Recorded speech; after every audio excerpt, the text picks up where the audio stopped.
शास्त्र कहता है मंथन के समय पर जब शीतल तत्व की प्राप्ति हुई उसमें बुआरी की भी उत्पत्ति हुई। ये जो झाड़ू का अपन लक्ष्मी पूजन के दिन पूजन करते हैं, बुआरी झाड़ू जो अपन लक्ष्मी पूजन के दिन रखते हैं, धनतेरस के दिन खरीदते हैं, रखते हैं, पूजन करते हैं या अच्छे दिन देखकर उसको लाते हैं, तो केवल 2 दिन ऐसे होते हैं, इतनी 3 वैसे तो लिए 5 दिन बताए हैं, परंतु उसमें अपन 3 दिन मान्य करो जिस दिन झाड़ू नहीं खरीदी है। एक अमावस्या, दूसरी एकादशी और तीसरी पूर्णिमा। बाकी के समय पर बुआरी झाड़ू जो है अमृत तत्व की प्राप्ति के लिए, शीतलता के लिए रखी जाती है। घर में क्यों रखते हैं झाड़ू? शीतलता देने के लिए। इसलिए झाड़ू को दरवाजे के पास नहीं रखते, झाड़ू को खड़ी नहीं रखते। जब भी झाड़ू रखी जाती है, आड़ी रखी जाती है, और जिस दरवाजे से हम निकलकर बाहर जा रहे हैं उस दरवाजे के पास कभी झाड़ू नहीं रखी जाती, भीतर के तत्व में रखी जाती। बुआरी की उत्पत्ति, झाड़ू की उत्पत्ति, शीतलता की उत्पत्ति महाराज ये मंथन के समय से। इसलिए आज भी धनवंतरी के दिन, धनतेरस के दिन, जिस दिन अमृत निकला था उस दिन झाड़ू की पूजन होती है। कई लोग करते आते हैं और कई लोगों को अभी भी ये ज्ञात नहीं कि झाड़ू क्यों पूजी जाती है, झाड़ू तत्व का पूजन क्यों किया जाता है, क्यों धनतेरस के दिन लेते, क्यों पूजन करते, क्यों? जैसे हमारे यहाँ झाड़ू की महत्वता कही, जो झाड़ू होती है बुआरी होती है, जिस झाड़ू को अपन झाड़ते हैं, ये महाराज 3 जगह पर नहीं रखना चाहिए। कितनी जगह पे नहीं रखना है? 3 जगह। पहला, जिस कमरे में पति पत्नी दोनों सोते हों उस कमरे में झाड़ू कभी मत रखना, क्योंकि पति पत्नी में क्लेश बना ही रहेगा, आपस में प्रेम स्नेह नहीं रहेगा। जिस कक्ष में पति पत्नी सोते हों रहते हों उस कमरे में झाड़ू कभी नहीं होना चाहिए, बुआरी नहीं होना चाहिए। दूसरा, जिस कक्ष में हॉल में लोग आकर बैठते हों और वहां कोई सोफा सेट लगा हो, कोई पलंग लगा हो, उस पलंग के नीचे, उस सोफे के नीचे झाड़ू नहीं होना चाहिए। सास और बहू का संबंध अच्छा नहीं रहता, विवाद होगा ही, ये पक्का है। तीसरा, अन्नपूर्णा का स्थान जहां पर भोजन बनता है, आप भोजन करते हो, रसोई घर में झाड़ू नहीं होना चाहिए। कारण बच्चों में क्रोध आएगा, चिड़चिड़ प्रवृत्ति बनी रहेगी, और बेटा और बेटी संबंध आप करना चाहते हो समाज में, और बच्चे गलत जगह पर संबंध करने के लिए आतुर रहेंगे। इसलिए रसोई घर में बुआरी झाड़ू नहीं होना चाहिए।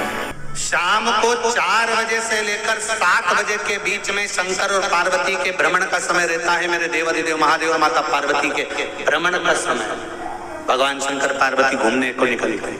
इसलिए हमारा सनातन धर्म कहता है शाम के समय पर माताओं को झाड़ू नहीं लगाना चाहिए, शाम के समय पर माताओं को चूड़ी बिछिया नहीं बदलना चाहिए, शाम के समय पर माताओं को मांग में सिंदूरा नहीं भरना चाहिए, शाम के समय पर माताओं को बाल नहीं बांधना चाहिए, शाम के समय पर माताओं को चौखट पर नहीं बैठना चाहिए। उसका कारण क्या है? क्योंकि पार्वती जी ने भगवान भोलेनाथ जी से कहा था कि तुम मुझे रोज शाम के समय प्रदोष काल में भ्रमण के लिए लेकर जाते हो, मेरे लिए आज्ञा क्या है? शंकर भगवान ने कहा, सुनो पार्वती, मंदिर के अंदर नंदी रहता है, जाने वाला यात्री जब मंदिर में मेरा दर्शन करने आता है तो नंदी के कानों में कहकर जाता है कि शिव जी को मेरे यहाँ लेकर आना। मैं नंदी के अनुसार उनके घर जाता हूँ, मेरा काम है उनका कल्याण करना, और तेरा काम है उनके घर की नारी को अखंड सौभाग्यवती का वर प्रदान करना, ये तेरा।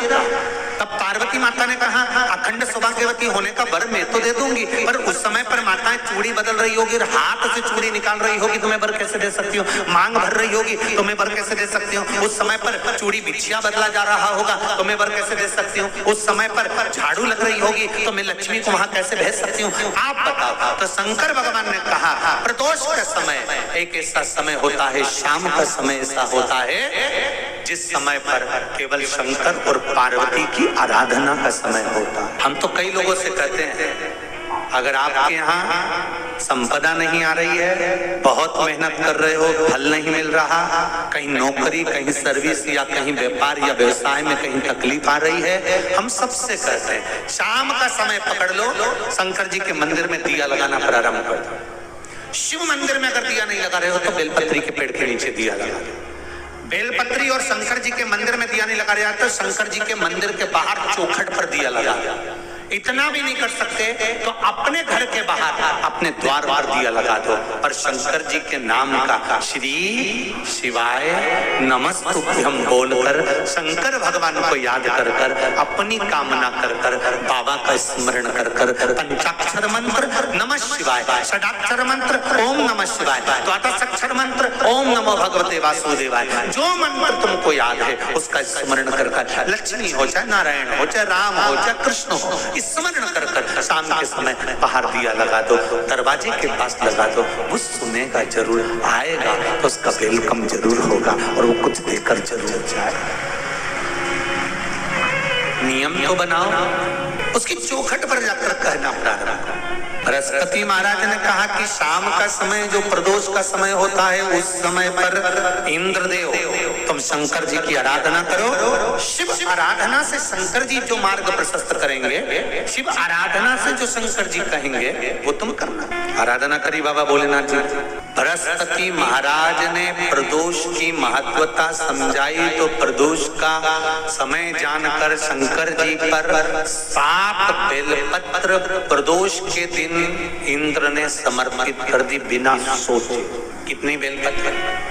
7। प्रदोष का व्रत करो चाहे ना करो, मंदिर में चढ़ी हुई बेलपत्र को उठा लो, बेलपत्र का ब्रह्म कमल बना लो। ब्रह्म कमल का मतलब होता है डंडी बीच में रहे, आसपास पत्तियां रहे।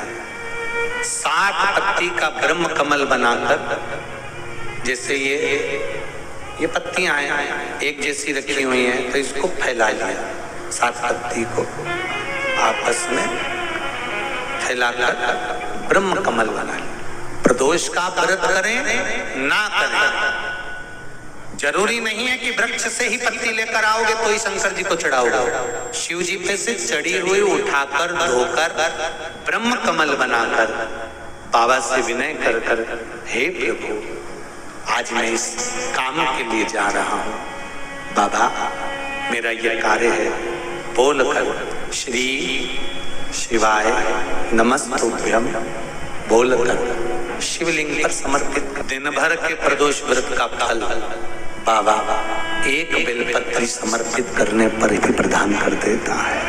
शिव